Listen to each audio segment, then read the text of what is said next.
Assalamu alaikum, урматтуу кыргыз элим, кыргызстандыктар, мекендештер, мекенчилдер. Урматтуу кыргыз элим, кыргызстандыктар, кыска бир аз кайрылуу кылып кетүүнү туура көрдүм. 2 күндөн бери карапайым калктын ортосунда, жанагы медицина тармагынын ортосунда ушундай бир сөздөр тарап атат. Бирок Ош областынын төрөтканасынын врачтары кайра кайрылуу жасап, комментарий жазганда аябай карап жазсаңар, ойлонуп жазсаңар деп. Ошого бир 3 негизди туура айтканды туура көрдүм. Медицина тармагында чындыгында эле өлүп калган. Азыркы президентибиз Садыр Жапаров келгенде 3 жылдын аралыгы болуп атат. 3 жыл аралыкта бир топ алгылыктуу иштерди жасап атат. Бирок тилекке каршы министр жана башка ушул Садыр Жапаров ишенип бир тармакты берген, ошо бир тармакты алып кетип аткан адамдар ошолордун катачылыгынан, ошолордун реформа жасалбагандыгынан, ошолордун жакшы ишти албагандыгынан коомго ар кандай бир маалыматтар, коррупциялык бир эмелер, жолдор, коррупциялык бир схемалардын баары ачыкталып атат. Бир нерсени баса белгилеп коеюн. Мен азыркы убакта жашым 30-та, 3 баланын атасымын. Биринчи баламды дагы акыркы бир жыл мурун төрөлгөн 3-чү баламды дагы 4-чү төрөтканадан, Бишкектеги 4-чү төрөтканадан төрөттү. Экөөнүн аялым өзү төрөдү. 3-чүсүн тилекке каршы Кесарова менен төрөткөнгө туура келди. Бирок биринчисин төрөткөндө дагы примерно бир 30 миңдей акча бергем да. Мисалы, врачтар албайт, бул врачтар таза, аябай биз жакшы иштейбиз деп атпайбы? Көрүп просто күйөсүң да. Эмне үчүн аларга 30 миңдей акча бересиң? Биринчи эле төрөткөндө мен мына төрөтүп турган врач мен болом. Мынча акча бересиңби? Колуман келишинче жакшы төрөтөм. Анан кийин ошо санитары бар. Адан кийин баланы кармаганы бар. Адан кийин баланы кийинткени бар. Адан кийин баланы чыгарганы бар. Анан кийин баланы сүйүнчүлөгөнү бар деп туруп, тегерегинде 30 миң тегерегинде акча кетет. Бул мен бир 3 баламдатан кайталанды. Акыркы эле бир жыл аралыкта алып кое турган болсом, тилекке каршы Кесарова менен төрөлдү. Бирок мени көпчүлүктөр мындай врачтар деле тааныбайт, маска тагынып алам, очки тагып алам. Бирок унчукпай эле барып, эже тиги бу деп сүйлөшүп эметсең, Кесарова кылганда, мына мен төрөтөм деп бир эже принимать этти. Ошондо айтты, төрөткөнгө 16 миң сом бересиң деди. 20 миң деди. 16 миң сом бересиң деди. Кесарова менен. Биринчи жол башыбыздан өтүп атат, Кесарова кылган. 16 миң сом айла жок бердим. Адан кийин санитарына деди. Адан кийин теги сүйүнчү пул деди. Адан кийин чыгарган, адан кийин кийинткен деп, ошентип бир акыркы эле мен ала турган болсом 40 миң сомго больницадан баламды мындай айтканда сатып алдым десем болот да. Кээ бир адамдардын мүмкүнчүлүгү бар экен берип атат. Кече Улукбек Карыбек уулун чыгарып атканын эмне үчүн мен аны колдоп атам?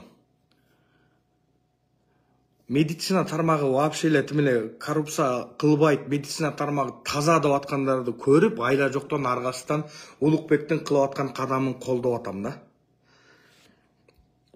Эми бир эже төрөткананын алдында кызы төрөп атат экен, ошол жерде 8 миң сом таппай отурат. 8 миң сом эмес, 80 сом, 800 сом, 800 сом таппай жаткан жарандар бар. Улукбектин алып барып аткан программасы бир канчалык деңгээлде бул жакшы. Аны дагы жакшы жана терс жагын карашыбыз керек. Мен кече урматтуу кыргыз элим пост жаздым. Ал постто эмне деп айттым? Ушо алып аткан акчаңардын бир эле ошо алган параңардын ошо бир эле күндүгүн аркадагы ошо 57-жылы турган орнотулган эшикке сарптаганыңарда заманбап бир эшик келмек экен дедим да.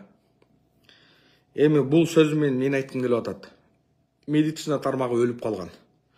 Азыркы саламаттык сактоо министри Гүлнара Маришовна эшектин соозун чечкен жок.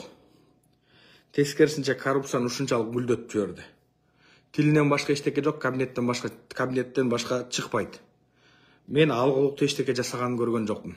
Ага караганда азыркы убакта алтын балалыкта отурган Аканит деп айтылган Алымкадыр Бешеналиев бир канчалык деңгээлде иштеп аткан болчу. Эң жакшысы ошол эле отурганы дурус болмок экен да. Ошо урматтуу кыргыз элим, кыргызстандыктар, мен кече бир видео жүктөп, кайра ошо видеону өчүрүп койдум. Мага Facebook тармагынан кээ бир адамдар жөнөтүп, мына блогерлер мондай форма менен эле килип келип бир мондай деди, бирок анын чоо жайын билдим. 1,5 жыл мурун тартылган видео экен. Ошону азыркы убакытта азыр тартыл деп туруп көргөзүп аткан дагы адамдар бар.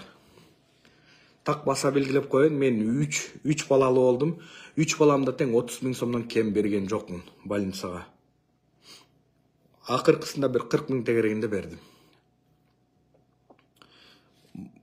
Ошол мени көрүп аткан министрлер, мени көрүп аткан адамдар, жанагыл медицина тармагында адамдар уялгыла. Бетиңер бет эмес эле бетон болуп калган. Бирөө кече TikTok'та айтып чыгып, мен негизи TikTok тармагына кирбейм, бирок видеолорду мага жөнөтүп атты. Ал жерде эмне деп атты? Силер медицина тармагы такыр эле зарплата албай койсоңор деле, айлык калбасаңар деле болот дейт. Чындыгында эң туура. Анткени медицина тармагында көпчүлүгү коррупцияга өтө малынып калган. Таза иштеген жан жок. Бир нерсени баса белгилеп коеюн, мен 1 ай мурун инфекционный больницага балам ооруп калып, баламды алып бардым. Алып барсам, принимать этпейт. Жарым сааттан ашык убакыт күттүк. Адам жок. Бирок жөнү жок эле, врач ары-бери басып эле, колун жууп эле, туалетке барып эле жүрөт. Мени бирок тааныган жок. Ошол врач менен акча үмүт этип атат да.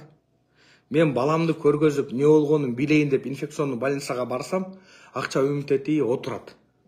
Анан бир врач мени таанып калды окшойт, чууркап, тиги айтты окшойт, бир маалда чуркап туруп эле, принимать этип эле, жазып эле кабыл алып баштады. Эми бул жерде авторитет, бул жерде ал тааныш, бул тааныш ойнобош керек да.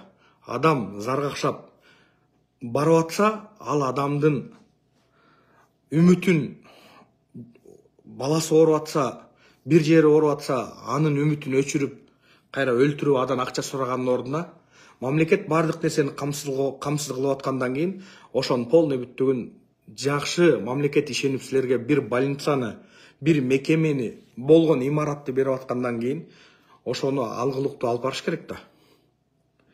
Мен айтпайм, бардык эле врачтар мындай деп. Врачтардын 99% коррупцияга өтө малынып калган. 1% бар таза иштегендер. Ошого жанагыл Ош областынын төрөтканасындагы чыгып аткан больницадагы врачтар бир аз уялгыла. Калк айтса калп айтпайт. Мен бийлик тараптамын. Мен бийликти колдойм. Президентибиз Садыр Нуркожоевичтин жасап аткан саясаттын бардыгын колдойм. Президентибиз Садыр Нуркожоевич дагы ушу өнүксө экен, өссө экен, мамлекетибиздин келечеги кең болсо экен деп аткан адамдардын бири. Биз ушул саясатты колдоп жүргөн адамбыз. Бирок кайсы бир жерде адилетсиз болсо айтууга аргасызбыз. Анткени кээ бир адамдар кошомат кылып, эки жүздүүлөнүп, күнөөсү жок адамдарды, жөнү жок адамдарды камап жибергенде калкка же мамлекетке пайда алып келбейт. Мен эч кимди каалабайм түрмөдө барып жатып калышын. Ошон үчүн айтып атпайбы, прокуратура карайт, бизде МВД карайт, башка карайт депчи. Силердин үстүңөрдөн прокуратура, камера, үстүңөрдө камера турса дагы медицина тармагы ушундай эле шабуылдап акчаны алып атасыңар. 1 жыл мурун мына 4-чү төрөтканада, мына 1 жыл 3 ай болуп калды. Ошол жерде жакшынакай эле менен 16 000 сом алды. Ал кесироа кылыш үчүн гана да. А башкалары мындай эле ачык эле алып атат. Силер алып келгенсиңер, алып бересиңер. Каратып туруп калып айтасыңар. Бербесең карабайт. Мажбурсуң бергенге. Акчасы бар экен, кээ бир адамдар акчасы бар экен берип атат. Мен уга элекмин, ушу төрөтканада бир адамды бекер төрөтүп чыгарып жибергенин уга элекмин, 1 сом албай. Ар кандай врачтар ар кандай кысым көргөзөсүңөр карапайым калккачы. Анан биз врачтар бир күн эмеге чыкпай койсок, анан силер көрөт элек дегендей кылыпчы. Силер эмне чыксаңар эмне мен үчүн чыгып атасыңарбы? Ол чойто айлык алып атасыңар. Ошол врач болобуз деп өзүңөрдүн каалооңор менен ар бир адам өзүнүн каалоосу менен бирөө милиция болом, бирөө сварщик болом, бирөө электрик болом, бирөө мебелщик болом, бирөө врач болом, бирөө министр болом, бирөө балекет болом деп туруп анан кийин окуйт да. Силер ошону максат кылып туруп окугансыңар да. Анан азыркы убакта өлүк тартыштын кереги жок. Бул силердин кааласаңар да бул чыгыш керек болчу. Мына чыкты. Коррупциялык схемалардын полный бүттү карапайым калкка жалт этип көрүнүп калды. Кече таласка барганда да талас төрөтканасы киргизбей ар кандай бир маштар жасады. Талас эле жыргып аткан жок, 7 област жыргып аткан жок. Мындай айтканда медицина тармагына, билим тармагына жана башка тармакка катуу реформа керек. Президентибиздин айткан деген сөздөрүн алдындагы адамдар кыңк этпей бүттүгүн аткарса, баарын жасаса, ошонун полный бүттүк ишке ашып кетет. Урматтуу кыргыз элим, кыргызстандыктар, бир нерсени баса белгилеп коеюн. Улан Ниязбековдун дагы МВД министрине дагы кээ бир адамдар сөз айтып атат. Кетсин андай мындай депчи. Бир нерсени баса белгилеп коеюн. Медицина тармагында бул эме болду. Ар бир адам негизи укук коргоо органдарында өзүнүн эмелери бар. Өздөрүнө мындай ченемдүү бир мыйзамдар бар. Алар бир өздөрүнүн мыйзамына, өздөрүнүн эмесине таянып ошону негизи жасап атат. Бирок медицина тармагында ушундай катачылык болгондон кийин анын балык башынан сасыйт дегендей, медицина тармагы Гүлнара Маришевна биринчи очередь токтоосуз түрдө жумуштан кетиш керек. Адан кийин башкалар каралышы керек. Ошого урматтуу кыргыз элим, кыргызстандыктар, дүрбөлөңгө түшпөңүздөр. Кудай буйрса, Кудай кааласа баары жакшы болот. Баарыңыздардын ишиңиздерге ийгилик. Көрүшкөнчө эфирлерге байма-бай кирип, колуңуздардан келишинче колдоп туруңуздар. Кандай бир эме болуп аткан кезде мен мисалы башымды катып жатып албайм. Бийликчил адаммын, бийликтин адамын деп эле башымды катып жатып албайм. Ага менин аброюм жол бербейт. Чындык өлбөш керек, чындык айтылыш керек. Ушул убакытка чейин чындыкты айтып келдик да, мындан да нары чындыкты айтабыз. Ошон үчүн баарыбыз бир жакадан баш, бир жеңден кол чыгарып, президентибиз Садыр Нуркожоевичти колдойлу.